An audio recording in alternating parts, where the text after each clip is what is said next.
You wanted the best. You've got the best podcast. The hottest podcast in the world.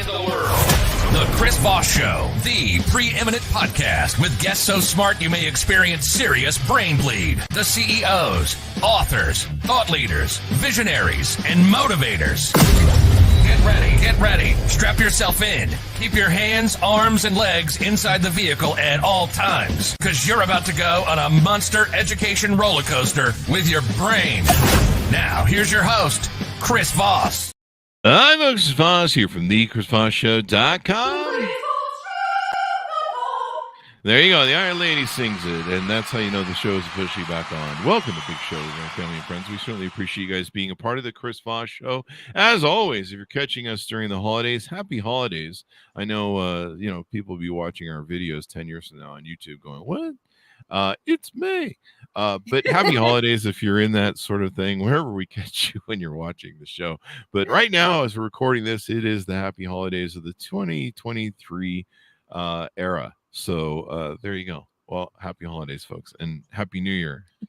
And if it's not 2023 or 2020 going on 2024, wherever you're at, just kind of forward that to, I don't know, whatever age you're on. People are like, it's 2050. What's going? When Gotta love YouTube. It just stays forever. Like, people actually write me and they're just like, this video is dumb. This iPhone 5 isn't new. And you're like, dude, look at the date. Anyway, guys, welcome to the Big Show. As always, for the show, your family, friends, and relatives, go to goodreads.com/Chris Voss, LinkedIn.com/Chris Voss, Chris Voss 1 on the tickety-talkety, and Chris Voss, Facebook.com. We had an amazing new author on the show. She just launched her new book that has come out October 8th, 2023. Stephanie Rowe joins us on the show. She has her new book called Fiercely Me, her first self-published memoir, and we're going to talk about her incredible journey through her life, her childhood, lessons that we're going to learn from her, and how we can hopefully be better people and achieve better things. So she'll be joining us on the show, and I'm actively hunting for her bio, if I can find it, and it's right in front of me. Stephanie is a business coach and procurement specialist who devotes herself to inspire and empower people through her work, her life, and her writing. She guides her clients and readers to harness the self-esteem and courage required to go after the goals and find the success they desire. Currently, she is creating an extraordinary life and business of her dreams. Through her coaching practice, Mrs. Rose coaches her clients to highlight the skills they develop through working with her to apply for and find success in achieving the goals they set out, like obtaining higher paid employment, etc.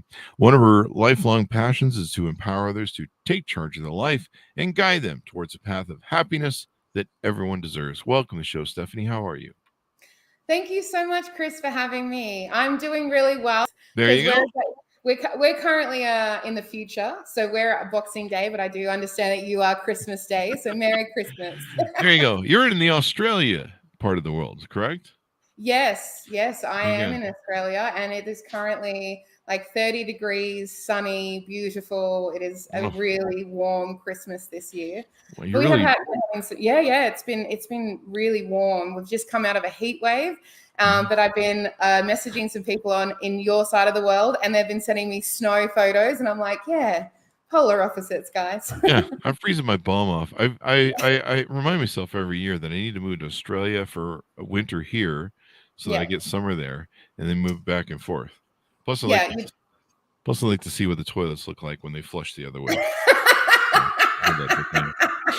As long as I don't get near the koalas with chlamydia or have to be forced to eat Vegemite, we'll be fine. But the Tim Tams are awesome down there. So, welcome to the show, Stephanie. Give us your .coms. Where do you want people to find you on the interwebs? Yeah, so I'm on all socials. So I'm on Facebook as Mrs. Rowe Author, Instagram as Mrs. Rowe Author, and I'm on TikTok as Stephanie Rowe. And my book, my wonderful book, you can buy on my website, which is www.mrsrowe.org. And you can get it as and also as paperback. But it's also on Kobo and Google Books. So you can get it on those platforms as well. There you go. So give us a 30,000 overview. What's inside the book? Ooh, what's inside the book? Lots of fun stuff. And So I go through a bit of a journey of my life. The start of my life was very interesting. So my mum and dad bought a bus and we went round to the outside of Australia in a bus. So I kind of started off with some of those anecdotal stories, and then I kind of go into a little bit of my teenage years. And so I come from quite a low socioeconomic family. And one of my teachers at high school turned around and said, "Oh, you're going to be one of three things. You're going to be a checkout chick, a teenage mom, or a junkie." And I am not one of either of those things. And I essentially wanted to write this book because I wanted to show others that even if it doesn't matter where you come from, you can actually achieve things, and you can achieve your dreams, and you can be really successful. So the end of the book kind of goes through a little bit of trauma, and then it goes into how to love yourself, and then it goes into my business. So like what I've done in my professional life as a procurement representative, but then also how I've helped other people and businesses. And then it finishes off really, really powerfully. So I reread the book and I was like, wow, I am like a gun like that. At the end, I was so proud. I was like, this is really great. I lived a really cool life, whoever this person was. There you go. Yeah, exactly. I was just like my friend was like, she read it for me and she goes, "Oh man, I didn't know about this." And I was like, "What do you mean?" And she goes, "Yeah, you wrote about it in your book." I'm like, "Oh yeah, that's right, I did." Yeah. So now you're an accomplished author. Congratulations. It's always Thank you. to make that crossover. People look at you differently when you're an author. It's really weird. Like I was They do. cool, but then when I became an author, people were like, get away from me. No, I'm just kidding. Smart. And I'm like, I've always been smart, damn it. And like, yeah, you put in a book, so now you're official. I know. Like I had a friend go, "Oh my God, like you know words that I had to look up in a dictionary." And I was just like, "Yeah, I know, man. Like there's a whole heap of words in the world, but you like, and I just happen to know some of them, and I put it in a book." I cheated. I used the thesaurus the whole time. So yeah. I flunked second grade as the callback joke on the show. So tell us about your journey through life. I mean, give us a little more in depth, if you would, how you raised, and kind of your family just touring in a bus when they were young, or how did that work? Yeah. So we started off with a bus in Bundaberg. So my parents bought it in Bundaberg, which is north Queensland, and then they went essentially all the way up and around, and then they went all the way over to Western Australia down, and then they like kind of went all the way around. And the bus broke down in a place in the middle of like on the border of Northern Territory and Queensland, which is essentially the desert. And at that point, because I'm the eldest of 5 children, but at that point there was just me and my younger brother below me. And so some of my first memories are just phenomenal. It was just like we went to and I talk about this in the book, but we found like natural water holes, like mirages, like yeah. So my childhood in one way was extremely liberating. Like there was just a massive freedom. Like I was in the middle of Australia, like this vast open country. And so it enabled me to kind of have like instilled in me, I think, to like who I am today, to have an immense freedom within life. So I'm able to kind of see things in no confinement, which has been, I think, a really beautiful thing that I've taken from my childhood, and a real connection to the land as well, like being able to go back to the country, no matter where I am, because me and my husband just finished a 6-month trip around the world. So we went through Europe and we went through, it's been amazing. We went through Europe, we went over to America, we stopped in at Tampa, we went down to Mexico and then Peru. And so everywhere we kind of went, we went out into nature and we tried to see as much as we could of the land. And it's interesting because a lot of the places we went to really reminded us of Australia. And I just kept thinking to myself, well, the world was all one at some point. You know, we were like all the continents were connected. So it was interesting to see the kind of similarities. But my childhood was just quite remarkable at the start of it, in the sense of what we experienced. We ended up on an island and we lived on that, and that was just phenomenal. I used to just get lost, and I'd just go walking and just go exploring. Like I was like about 7, and I thought to myself, I'm going to try and walk around this entire island by myself as a 7-year-old. And I just remember walking in the mangrove forests and just sitting there and just like listening to the birds and watching the water come in and seeing all of the crabs kind of like scurrying around. It was just like it was a really, really beautiful start to my life, I have to admit. Do you feel it shaped you? Because, I see people that they live in one locale of their life and they grow up there and stuff. And I lived kind of like your life. We moved around to different places. You see that with the Army brats and people, they move around to different bases. And it gives you, I think it teaches a little bit of resilience because you have to learn new places. You have to adjust to new people and cultures maybe or scenarios. And I think it gives you a broader perspective. As you said, it doesn't lock you in. You're able to see out of the box. You're able to kind of you're able to adapt, and you learn at a very early age. And of course, you're roaming around, one of the most beautiful places on earth. I mean, Australia can go from the desert to the beautiful reefs, and aside from don't get eaten by dingoes and everything, and crocodiles and crocodiles, the spiders. Spiders Yep, the size of small creatures. And pretty much everything on the freaking island. I can't disagree with you. And like people when we traveled were like, is it really that bad? And I was like, I wish I could lie to you, but it really is. Like we really do have a lot of things that kill you. Like we've got jellyfish, crocodiles, sharks, spiders, snakes. Like you have a lot. Yeah, like that whole island, except for I don't know, maybe the koalas, is just pretty much murder capital. Like it really is. Even the kangaroos, they're gnarly. Yeah, even the kangaroos. I've seen the kangaroos fight people. My Australian friends are like, yeah, they'll tear your guts out. They can lift their feet up off their they can kill you. They can kill you. But you know the funny thing about koalas is, I don't know if you know this, but like, so when people, I don't know if they've done this to you, but they go, oh, if you could like be reincarnated to an animal, what would it be? And mine's like either a dolphin or a koala. And why I would choose a koala is because essentially they just drink, like they eat the leaves, and then they get really drunk, and then they pass out, and then they wake up, and then they have more leaves, and then they get drunk again, and then they sleep. And I'm like, if I was an animal, like that would be a great life. Like you're just eating, getting super hammered, and then passing out to do it all over again. And it's just like, I think that's a great animal to choose. That's what we do on Fridays around here on the show. That's probably also how they all got chlamydia. I thought that was pretty 100%. 100%. What's going on there at the bar? So there you go. Just eating, getting drunk. I mean, it's a life, people. There you go. So tease us out some more of the stuff that you have inside the book as you told your story of life. Yeah. So touching on your point earlier about moving around a lot, it did actually play a very fundamental part in my who I became as an adult.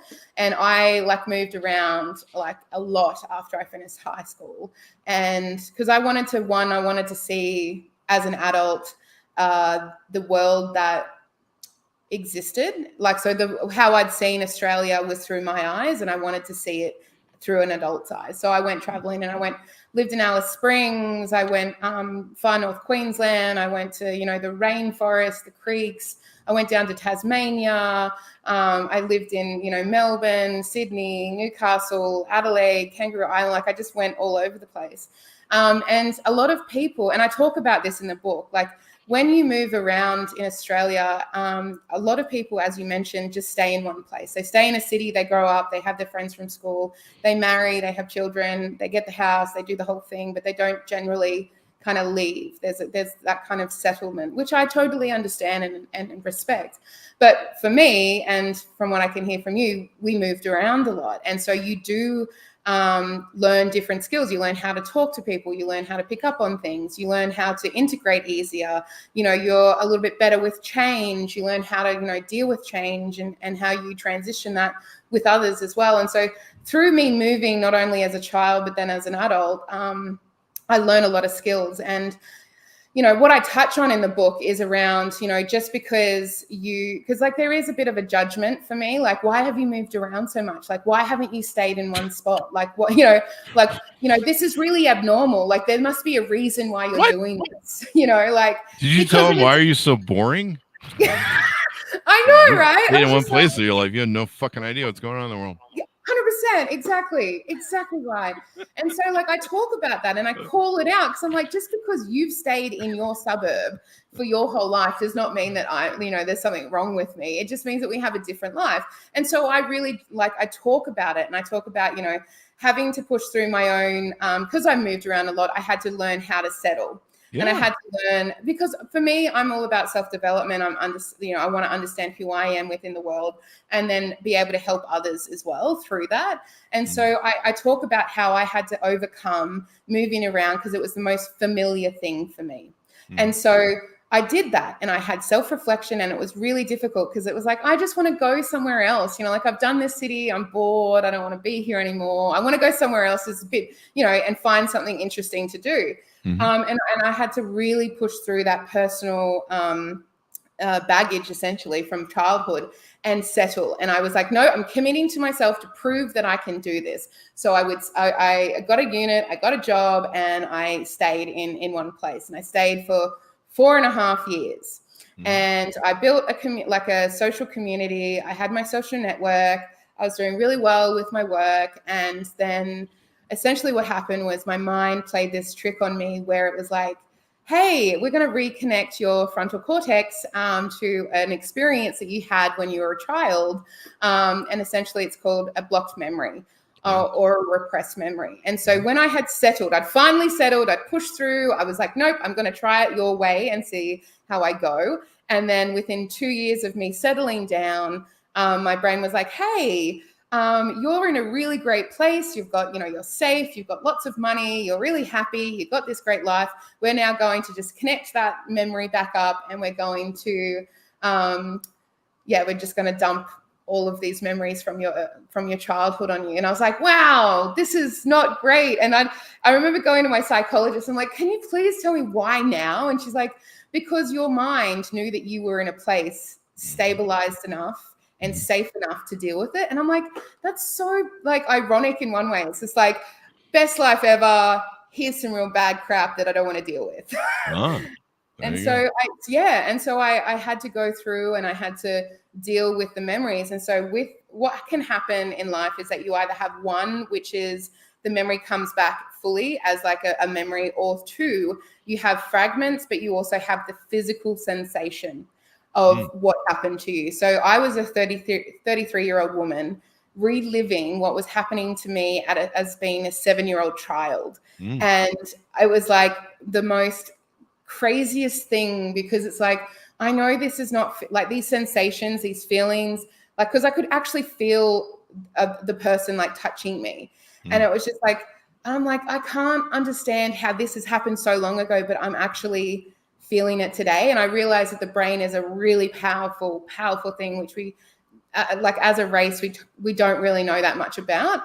And so, I had to go through that, and I had to waffle, literally sludge my way through. And I talk about it in the book. And I worked all the way through it, and I, went and sought professional help, and I did it, and I was really proud of myself. And then I met my new husband, and then and that's where I go into the love section, because it wasn't just about external love, but it was also about internal love. And so through that, the blocked memories, I realized that I needed to essentially give myself love and compassion and empathy, and be gentle with myself. And I had to ask myself some really hard questions if I wanted my life to change. And so I did that. And so I kind of write all about this.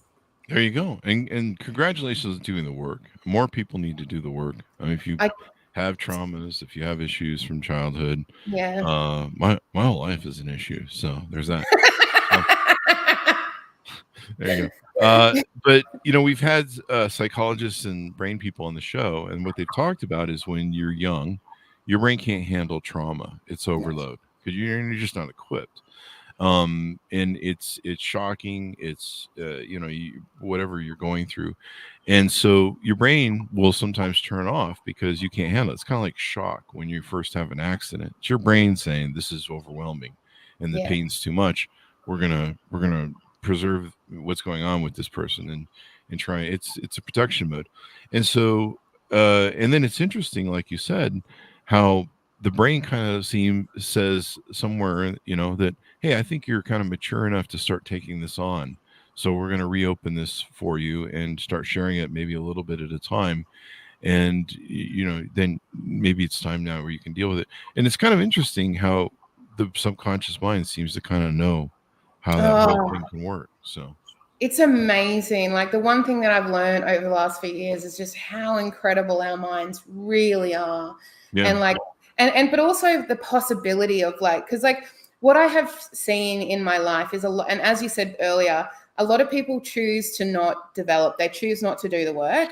But then when you do the work, when you have that honest conversation and self-reflection with yourself, and you're like, I want a different life. I don't want this anymore. I want to change. And you have to have that conversation with you, and you have to have, look at yourself in the mirror, and you have to be like, what do I need to do to change my life, and do the work and do the development and change how your thought processes are and change literally how your mind chemistry is being made up. It's very, very difficult, but it's not unachievable. It's definitely achievable.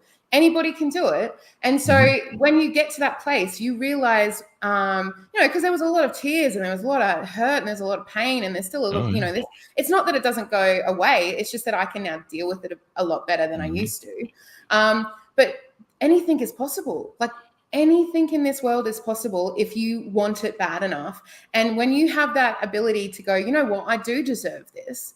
I deserve this life. Like that's a massive moment. And a lot of people live in this like, oh, I don't deserve this, or I'm a people pleaser, or no, them, I have to support them. And it's like, well, no, you don't. You can actually choose what you want to do. And if there's a passion that you love, if there's something that really drives you, you can actually achieve that. And it's just about changing how you see the world and how you see yourself in the world. And so, that was how I wanted to end the book really powerfully on that note, because it's like anything is achievable. And when you start to develop, when you start to actually take responsibility for your own life and your own actions, and you call, because like, I had to call myself out. Like you can't do the work if you don't go, I was really bad and that was really toxic behavior and that wasn't really nice. Like you can't develop without being like, yeah, I was pretty shitty then. Like that was pretty shitty behavior. Like I'm not real proud of that. But that doesn't mean that I can't be better now. Like that's the other thing. Like just because I was crappy then doesn't mean that I can't be better now. But you have to acknowledge it. You have to be honest with yourself.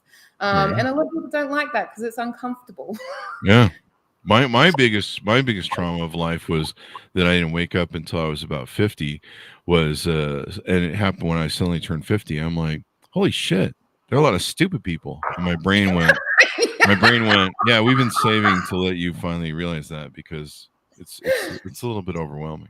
It is overwhelming. It is. And it's, like, I totally agree with you. There, like, it's hard as well because, there's this fine balance of going, oh man, there is a lot of stupid people and I wish you'd all just kind of take some responsibility for your own actions and stop vomiting all your emotional baggage onto me. But then there's also other people which are, either starting their journey or have acknowledged or are being proactive, or they have, halfway through, or they're, they're well and truly on their way of developing.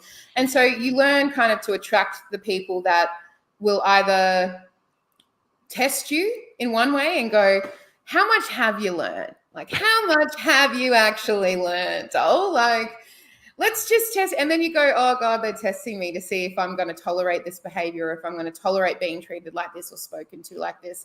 And then, just calling it out, being like, I don't appreciate this. And then having, and going, this is why, in a really calm way. Like I respect myself and I don't want to be in interactions with people that have that kind of trait or that behavior.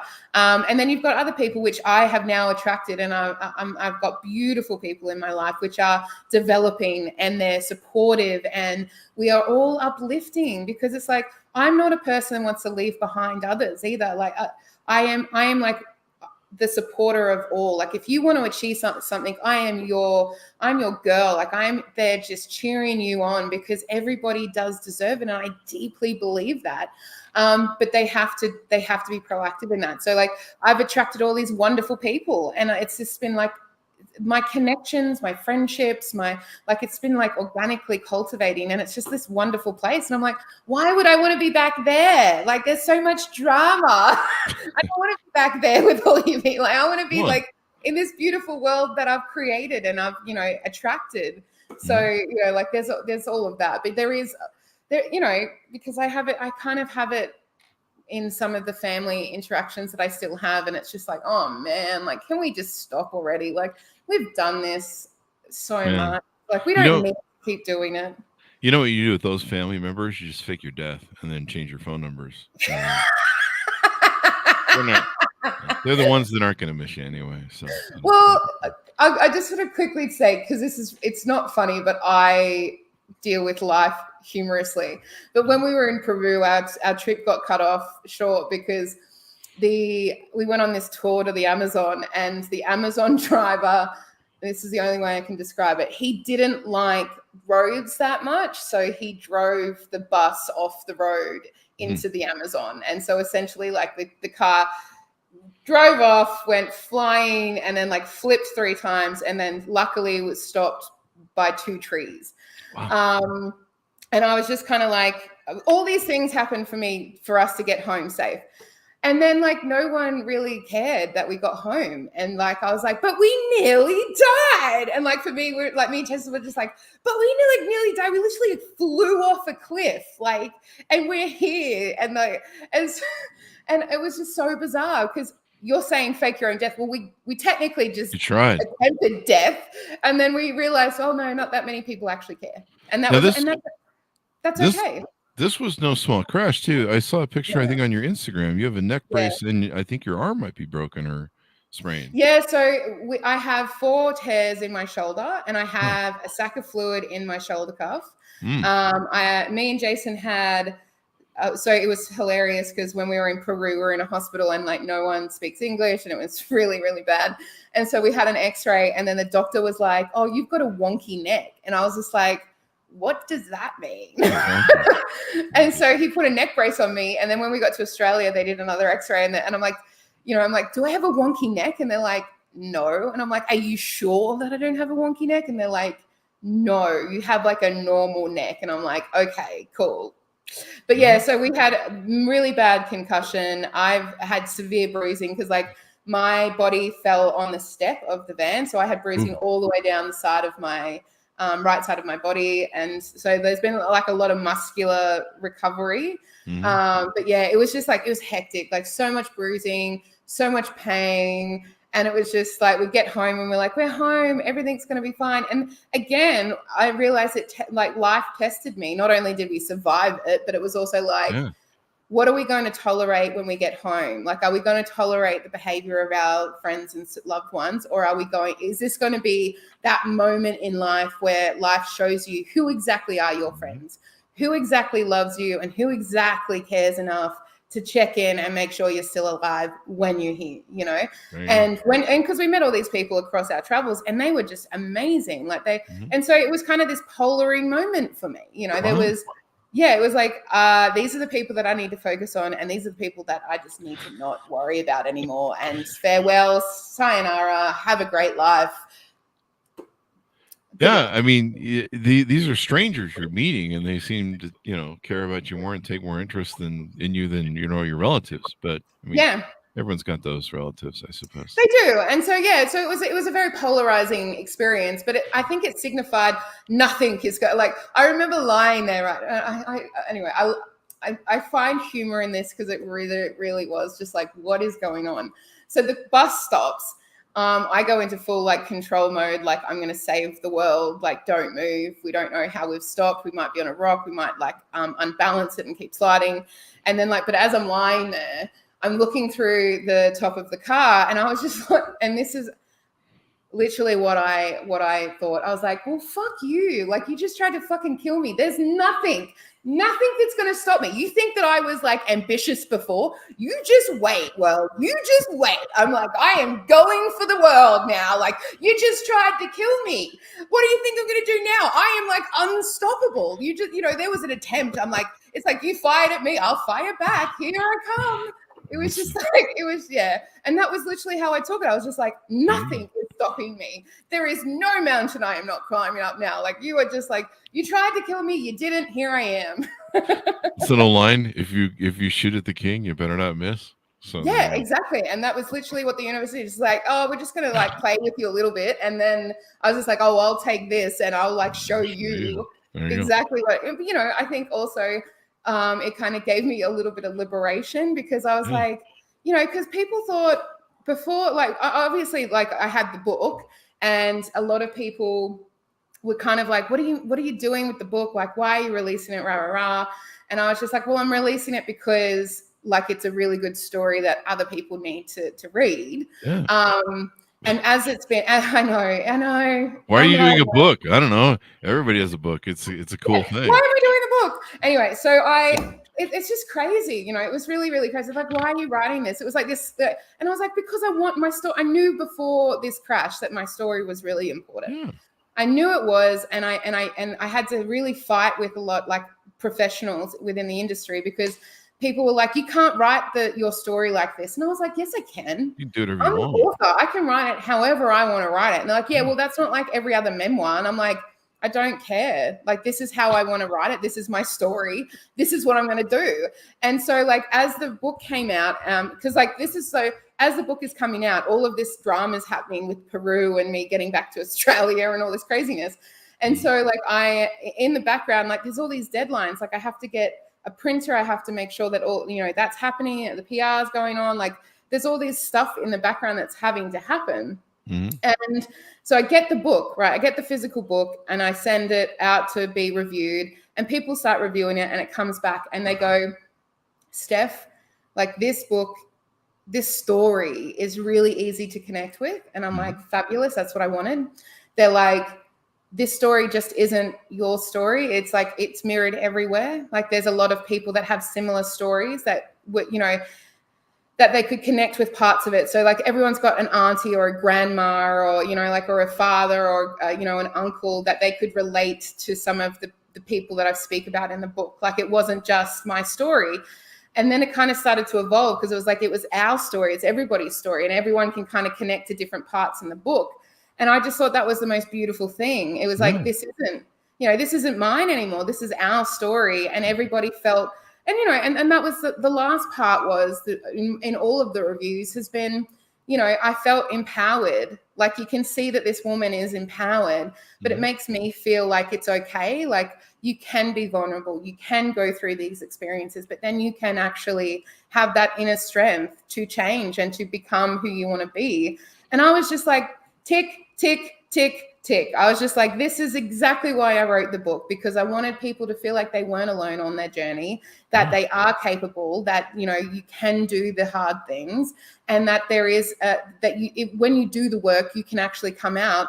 And so, like, I'm come back to Australia after this horrific thing. I'm in a bloody brace, and I'm getting these reviews, and I'm just like, yes, this was the point. This was the whole point, all of you. And I was just like, I kind of wanted to just send it to all of the people that had, like, criticized me. And I was just like, no, because my success in this book is going to be the sweetest part. When you have professionals in an industry tell you, I don't think that you're doing the right thing, and then you go against their advice and you follow through with your gut instinct, and then you have a really successful book which people connect with, man, you just know, like, it's just such a beautiful feeling to experience. There you go. And everyone's stories in life are kind of similar, but it's the vehicle that's delivered to. Like, I learned stories from Led Zeppelin, but I'm not into The Cure. So it's people, a lot of the stories are similar, but sometimes we need somebody to tell the story even from a different perspective or a different level of energy, or somebody we like to hear the story from, as opposed to just anybody. And sometimes it's in the moment too. Like, sometimes you're not ready for a story, and that person comes along and they deliver you the story, and you're like, oh wow, that gives me an epiphany or a paradigm. Because we like to say, on the Chris Voss Show, stories are the owner's manual to life. Let's get in some plugs for your services that you do on your website. You do business coaching, speaker, stuff like that. Tell us about what you offer there and how people can onboard with you. Yeah. So I have done procurement for, I think I've worked out, like, about 10, 15 years. I think it's pushing now 15, because I'm a little bit in denial of how old I am right now. So I've done contract negotiations for a long, long time. It's one of my favorite things to do. And although I'm very bubbly, that's the best thing about contract negotiations, because I actually know how to connect with people and read rooms. So when it comes to going in and negotiating, like very large contracts, I have the upper hand, and I don't have any ego when I go do it. And that's one of the things that a lot of people go into negotiations with. They're like, no, I need to feel like I'm in control. And it's like, when you go into a negotiation and you're negotiating a high value contract, for me personally, so it's like I remove all ego, because all I care about is the result. If I walk out of there with the price that I want to pay for the product, and it is a really good price, and I've been able to add all of these, additional non-value items to it to, reduce a lot of admin work within the business, streamline processes and things like that, and then, roll that out, there is no better feeling than that. There is no better feeling than me walking out and going, I didn't need my ego stroked in the meeting. I need, like, me getting the results that I wanted. That's where my ego's, really puffs out, because it's like I can deliver on things and it's a personal achievement. So that's one thing I really do well, and I love doing. And I also do a lot of like analytical work. So even though I'm bubbly, I also have the numbers side of my brain. So I am able to kind of analyze data, see trends, and as we mentioned earlier in this interview, there's a lot of people that stay in one place, and they, they kind of do that kind of cookie cutter life, which is great for them. But for me, because of my life, it's also given me an ability to see the world in a different way. So I'm able to see market trends differently. I'm able to see businesses. I'm able to see how, different innovations within industries, how to then in a business setting, capitalize on them and bring them in, and like have a strategic approach to the market, which you might not get with other people. And so, that's where I thrive. This is where, I'm all about what are your goals and how can we achieve them, and how can we long-term achieve them with a really solid strategy, which we roll out. And I'm really good at transitioning, I'm really good at transitioning businesses. And so I have all of those kind of things that I'm offering on my website, but I'm also going into speaking. So I'm, obviously I love to speak. I'm a very good speaker. A lot of knowledge, and I have a lot of personal knowledge, but I also have a lot of business knowledge, and that that it's kind of like a tablecloth. It's weaving those skill sets and that knowledge base in from personal to professional, and getting the best results for not only me but my clients, but also others within speaking, that comes to listen to me. So it's really exciting, because there's so much that's happening in the next 6 to 12 months within these areas. And I'm so happy that I'm here, firstly, to do it. But secondly, that it's almost like firing off. Like, there's all these people that are going, how can we do things better? How can I engage with people to, get them to come in to guide my teams to, do self-improvement? How can I get them to come in and talk to our leadership team so that they can understand how to interact with their employees better, so that they can get more effective outcomes? So there's all of these things which are happening in the background, which are just really exciting opportunities. So so that's just some of the things that I offer. But I also I also do a lot of helping with just people within low socioeconomic kind of climate. So people that might not have the resources to access people to redo their resumes, and they don't know how to go in and negotiate their wages. And I found that it's not only women, but it's also men. There's a lot of people that just don't know their value, don't know how to, present themselves, don't know how to, kind of go into these interviews prepared, how to do that. So I do a bit of coaching in the background and in some of those areas, because again, it's about everybody coming up. And if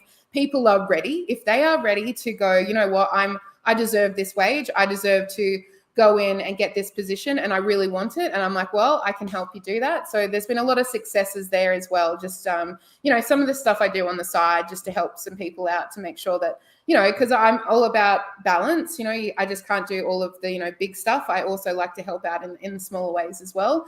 But I'm also going in, I have a dream, and it's called my empire. And I talk about it in Fiercely Me. And it's essentially creating this massive empire, which is multifaceted. And so it has obviously a business, but it also has, some, like I want, one of my goals is to buy unit blocks and then to essentially refurbish them and to give access to single mothers, low socioeconomic housing for families, which just isn't available, and hopefully build like a place where they can kind of springboard to the next place, or that they can just need a safe place to stay for a while and then, kind of reorientate themselves to go and do the next thing. So there's all these other things outside of my core business that I'm doing to make sure that, because, I've been homeless like 3 or 4 times, and I talk about that in Fiercely Me as well, is like, when you're homeless, it's one of the hardest things to do to kind of get orientation to be able to get to that next place or to go to work or,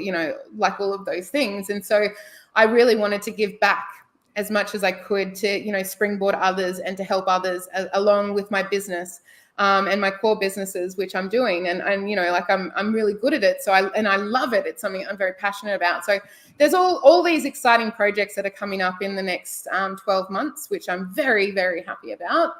But yeah, so that's just a little bit of what I do. There you go. So how can people onboard with you and reach out?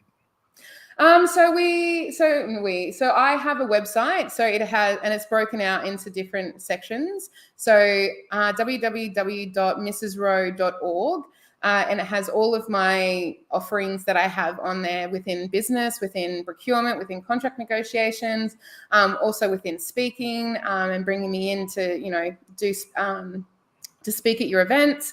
But it also has, I'm also got a project going on, which is a poetry collaboration book, which is, it's called World in Our Words, which is a collaboration of 24 poets around the world. So I've also got that going on as well. So there's all of the information. I've got events on there. I'm doing writers retreats. I've got business retreats coming up this year. I've got, lots of events happening. So there's a lot of information there. There you go. Well, it's been an exciting time to have you on, and definitely motivational. I love your energy. Give us your .coms as people go out. So www.mrsrowe.org is my website. I am on Instagram and Facebook, which is Mrs. Rowe Author, and I'm on TikTok as Stephanie Rowe, and I'm also on the Google Books and Kobo to buy my ebook. And Chris, thank you so much for having me. It's an absolute pleasure. I understand that it's Christmas, so this means so much more to me, and it really does touch my heart that you had me on. So thank you so much. And I hope you have a wonderful rest of your Christmas. There you go. Thank you. It's my gift to you on Christmas. There you go. I didn't give a podcast gift this year, so this is it. Thank you for coming on the show, Stephanie. We really appreciate it. Folks, order up her book wherever fine books are sold, called Fiercely Me by Stephanie Rowe. Thanks for audience for tuning in. Go to goodreads.com/Chris Voss, LinkedIn.com/Chris Voss, YouTube.com/Chris Voss, and Chris Voss 1 on the Tickety Talkety. Thanks for tuning in. Be good to each other. Stay safe, and we'll see you guys next time.